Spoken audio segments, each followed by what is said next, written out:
Inside a downtown Manhattan apartment, Ethan Cole is staring at two emails. Outside, rain taps against the glass, but Ethan is focused entirely on a single choice that seems almost too simple to be a dilemma.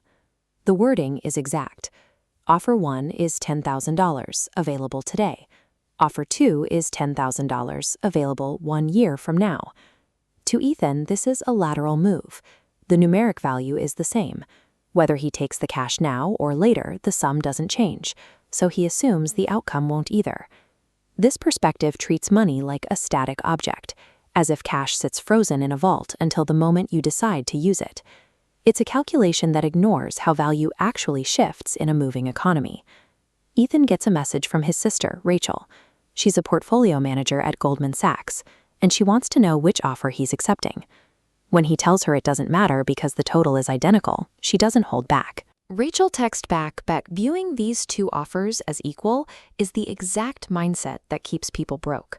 The digits on the screen match perfectly, down to the cent.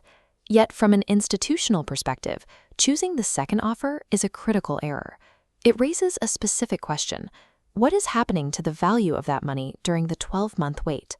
Financial literacy requires looking past the characters on the screen. You have to identify the hidden variables that govern how money behaves when it isn't just sitting in an inbox. The next morning, they meet at a cafe near Central Park. Rachel is shifting the conversation away from Ethan's personal inbox and toward the broader rules that move the markets surrounding them. The explanation begins with the time value of money. This principle shows that a dollar in your hand today carries more weight than a promise of a dollar in the future.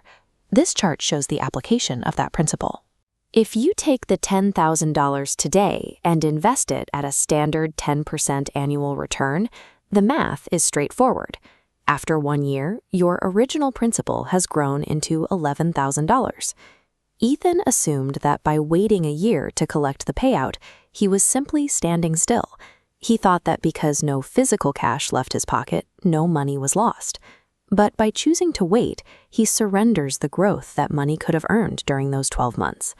The loss is an invisible theft of time, rather than a direct penalty of capital. A $1,000 difference might seem small in isolation, but the true scale of the error only appears when you move the timeline from a single year to a decade.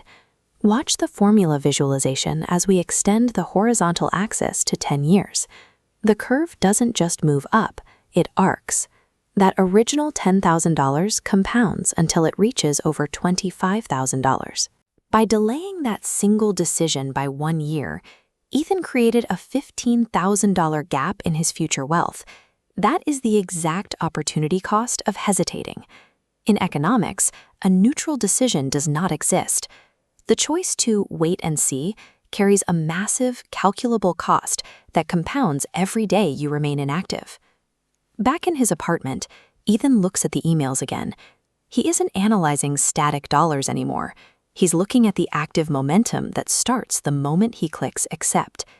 This logic stretches far beyond a single $10,000 choice. It applies to every time we say we'll start a business when things settle, or begin investing once our income increases. Every delay acts as friction on your compounding engine. If the gears never start turning, the system can't generate the speed required for exponential growth.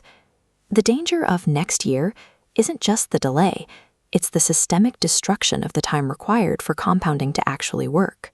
Ethan accepts the first offer immediately, without hesitation. 1 year later, we can see the tangible results of that choice. His investment account doesn't show a perfect theoretical 10%. Markets are messy, but it does show a balance of $11,183. Rachel calls him as the sun sets over the financial district. She asks him what he actually gained by choosing day 1 instead of day 365. It wasn't just the extra $1,000 in the account. He gained a year of compounding. Because money grows exclusively through time,